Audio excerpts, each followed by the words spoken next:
Stage app presents 10th चलो theatre national festival में आज हमारे बीच हैं कामायनी बनारस से सुमित श्रीवास्तव जी। नमस्कार सर। नमस्ते मैम। सर, मैं चलो थिएटर फेस्टिवल के मीडिया मंच पर आपका स्वागत करती हूँ। धन्यवाद। सर, कल आपका नाटक हुआ था गेशे जंपा, उसके बारे में आप हमारे दर्शकों को कुछ बताइए। गेशे जंपा डॉक्टर नीरजा माधव का नॉवेल है। ये दरअसल ये जो तिब्बती हैं उनके स्ट्रगल को हम लोगों ने दिखाने की कोशिश की है। दिखाने की कोशिश क्या की, नॉवेल में लिखा हुआ है कि उनके वहाँ प्रॉब्लम कैसे हैं, उनको किस तरह से उनका शोषण किया जाता है या उनके कम्युनिटी को कैसे दबाया जा रहा है, और भारत उनका किस तरह से क्या बोलते हैं उसको हेल्प कर रहा है, सहायता कर रहा है हमारा भारत, और भारत उनके सपोर्ट में है। क्योंकि बहुत सारी ऐसी चीज़ें जो सांस्कृतिक धरातल की अगर हम बात करें तो तिब्बतीय सांस्कृतिक और हमारी जो भारतीय संस्कृति है कहीं ना कहीं एक दूसरे से मिलती है। वो भी किसी काम को बहुत ही स्मूथली, मतलब बहुत शांत ढंग से करना चाहते हैं, और हम लोग भी बहुत ही शांति ढंग से किसी काम को करना चाहते हैं। उसमें अगर कहीं कुछ प्रॉब्लम भी आते हैं तो हम उस प्रॉब्लम को अवॉइड करते हैं, और जो किसी चीज़ की जो सकारात्मकता होती है उसको लोगों तक ले जाने की कोशिश करते हैं। तो इसलिए गेशे जंपा मुझे बहुत प्रभावित किया कि इसे करते हैं। और इसके दिखाने के पीछे का एक ये भी मकसद था, जब मैं भी नॉवेल को पहली बार पढ़ा तो दरअसल हम तिब्बती या जो बौद्ध भिक्षु होते हैं हम उनके इतिहास को उतना डिटेल नहीं जान पाते हैं जी। और इनकी संख्या हमारे भारत में धर्मशाला में बहुत ज़्यादा देखने को मिलती है, लेकिन उनके पीछे का बैकग्राउंड क्या है, वो भिक्षु ही क्यों बन रहे हैं। जैसे होता है कि अगर कोई परिवार है तो उसमें एक दो भिक्षु तो बन ही जाएंगे। जो भिक्षु बनेंगे फिर वो शादी नहीं करेंगे, जैसे हमारे के यहाँ के जो क्या बोलते हैं संत जो साधु होते हैं। दरअसल साधु जो भी होते हैं एक तरह से वो हमारे समाज की सहायता ही कर रहे होते हैं किसी न किसी रूप से। वो साधु और संत परंपरा है, तो हमारा वो जो भारतीय दर्शन है उनके कारण ही आज हम अपने आप को गौरवान्वित महसूस करते हैं। तो सेम वही चीज़ वो भिक्षुओं का है। वो भिक्षु क्यों बनते हैं, कोई भी तिब्बत का या वो भिक्षु क्यों बन रहा है, क्योंकि वो अपनी संस्कृति और अपनी सभ्यता को कंटिन्यू कर सके। और वहाँ पे जो चाइना है वो इसका सपोर्ट नहीं करता है, वो उनकी कम्युनिटी को वो धीरे धीरे ख़त्म कर रहा है। तो इस विषय को लेके हम लोगों ने एक आवाज़ उठाई, एक मुहिम चलाई कि क्यों ना हम इस पे काम करें। और हम जो भी थिएटर करते हैं, हमारे थिएटर करने के पीछे का 3 मोटो होता है। हम ऐसे ही कोई नाटक नहीं करते हैं। आपको सबसे पहले हमारे नाटक से कोई भी नाटक देखिए, सबसे पहले हम अपने नाटक से आपको समाज को एजुकेट करेंगे, फिर उसके बाद उनको मैं अवेयर करूँगा, फिर तीसरा होता है एंटरटेन करेंगे। अगर ये 2 चीज़ें नहीं हैं तो फिर हम अपने नाटक का सिलेक्शन भी नहीं करते। तो गेशे जंपा जो नॉवेल था ये मुझे क्लिक किया कि हम इसको लेके कर सकते हैं, क्योंकि काफ़ी कम लोगों ने इसे किया है। इनफैक्ट बहुत कम है जिन्होंने इसको परफॉर्म किया है, इस नाटक को। गेशे जंपा ये जो एक तरह देखा जाए तो पूरे भारत में, एशिया में पहला नाटक कह सकते हैं जो तिब्बतियों के जीवन को हम लोग दिखा रहे हैं जी।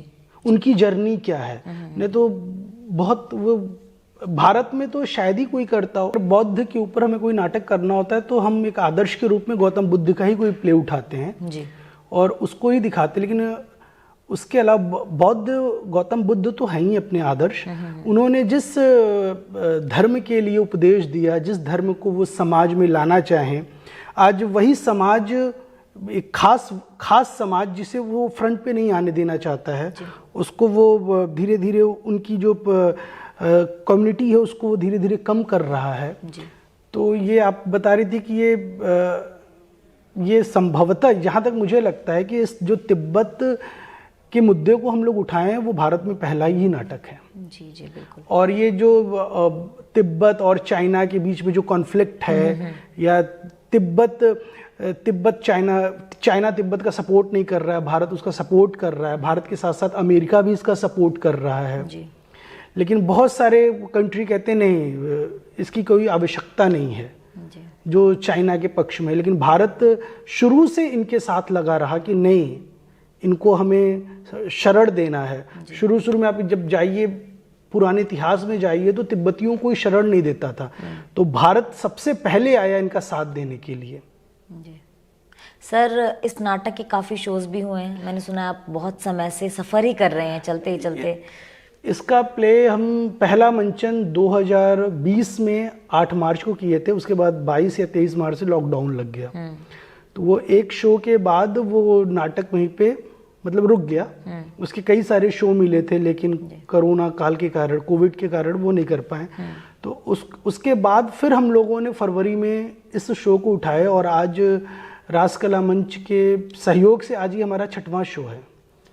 अभी 5वां शो हम गुवाहाटी से करके किए 14 मार्च को, फिर 19 को पानीपत में है, फिर 22 मार्च को हम बीकानेर में कर रहे हैं। हम यहीं पानीपत से बीकानेर भी जा रहे हैं, फिर उसके बाद बनारस जाएंगे। बनारस के बाद फिर 2-3 शो हैं इसके, इंदौर हैं, जम्मू में है, धर्मशाला में है। सर आपके नाटक में छोटे बच्चे भी हैं कुछ। हाँ। एक तो बहुत छोटा बच्चा है, आई थिंक विकास नाम है विकास उसका, यादव, है ना? हाँ। तो सर आपके नाटक में वो छोटे बच्चे, क्या मतलब बनारस में बचपन से ही बच्चों को रंगमंच की शिक्षा दी जाती है या फिर उनका इंटरेस्ट था तो वो इसीलिए आ गए? नहीं, बनारस इस मामले में लकी है कि वहाँ पे जो थिएटर ही नहीं, वहाँ के आर्ट के किसी भी फॉर्म को ले, वो बचपन से ही बच्चों के अंदर एक संस्कार दिया जाता है। वहाँ तो पूरा संगीत घराना ही है। संगीत घराने में वादन भी है, नृत्य भी है, थिएटर भी अब आ गया। वहाँ पे राष्ट्रीय नाट्य विद्यालय का इंस्टीट्यूट खुल गया है, वो 1 साल का डिप्लोमा देते हैं। तो वो अब बनारस बहुत छोटा सा शहर है। आप वहाँ जाएंगी, एक वहाँ कबीर चौरा है, वहाँ पे आप जाएंगी तो लगेगा कि किसी क्या बोलते हैं उसे, एक लगेगा आप किसी कला ग्राम में आ गई हैं। कहीं से घुघरू की आवाज़ आ रही है, कहीं से तबले की आवाज़ आ रही है, कोई कहीं रियाज कर रहा है, सरगम सुनाई देगा। इस तरह की, कहीं आप थोड़ा सा आगे जाएंगे तो थिएटर रिहर्सल चल रहे होंगे। और बनारस में बहुत सारी सक्रिय संस्थाएं हैं जो सिर्फ बड़ों के लिए थिएटर नहीं करती, वो बच्चों पे ज़्यादा फोकस करती है। तो वो चिल्ड्रन थिएटर को लेके हमेशा हर महीने या 2-3 महीने पे एक वर्कशॉप लगते रहते। तो विकास यादव वही के एक प्रोडक्ट, वो वैसे ही मेरी भी यात्रा रही है। मैं जब 12-13 साल का था तो थिएटर किया था पहला, वही जो चाइल्ड थिएटर वर्कशॉप होता है। जी। तो सर निर्देशन में कितने सालों से काम कर रहे हैं? मैं निर्देशन में 2010 से कर रहा हूँ। मेरा स्पेशलाइजेशन ही डिज़ाइन एंड डायरेक्शन है। ओके। सर आपको तकलीफ नहीं होती, मतलब जैसे छोटे बच्चे होते हैं कई बार ना, बच्चों के अंदर होता है ना कि हम यहाँ खेल ले, वहाँ चले जाएं, तो कितना मुश्किल रहता है बच्चों के साथ काम करना, उन्हें समझाना कि नहीं बच्चे, इसका ये भाव है क्योंकि गेशे जंपा एक ऐसा इंटेंस नाटक है, मतलब उसके लिए समझ होनी बहुत ज़रूरी है। क्योंकि आपके जितने भी एक्टर्स हैं वो काफ़ी मैच्योर हैं, लेकिन जो बच्चे हैं, बच्चों के अंदर भी वो समझ दिखाई दे रही नहीं, थिएटर किसी भी नाटक को करने के लिए सबसे पहले उसका परिवेश बनाना होता है। चाहे बच्चा हो या बड़ा हो, वो उसके अंदर वो ह्यूमन नेचर रहेगा, वो 2 लोगों से बात करेगा ही, मस्ती करेगा ही। और छोटे बच्चे थोड़े नटखट भी होते हैं। बिल्कुल। तो मैं कभी भी किसी को बाउंड नहीं करता हूँ, वो जो करते हैं उस फोर्स में उनको जाने देता हूँ। बट लेकिन मैं एक ऐसा परिवेश बनाता हूँ, भले ही वो आधे घंटे या हमारे रिहर्सल के दौरान हो, कि वो उस परिवेश में वो एडजस्ट हो जाता है। जब वो परिवेश में ढलता है तो वो फिर उसी के अनुसार करता है। अगर वो उधर हंस भी रहा है तो अगर हमारे रिहर्सल में आए वो फ्लोर पे, वो बिल्कुल उस इमोशन को लेके कैरी करके आएगा। जी जी, मतलब इसके लिए पहले वर्कशॉप की जाती होगी? वर्कशॉप भी की जाती है। सर आज आप यहाँ पानीपत कॉलेज में हैं, 10th चलो थिएटर फेस्टिवल चल रहा है, आपको यहाँ आकर कैसा लग रहा है? दिल से बताऊं तो मुझे बहुत ही अच्छा लग रहा है। मैं बहुत थिएटर फेस्टिवल में गया हूँ टीम लेके, लेकिन यहाँ पे आप लोगों ने एक जो परिवेश दिया है, ऐसा लग ही नहीं रहा है कि मैं बनारस से किसी दूसरे शहर में आके काम कर रहा हूँ।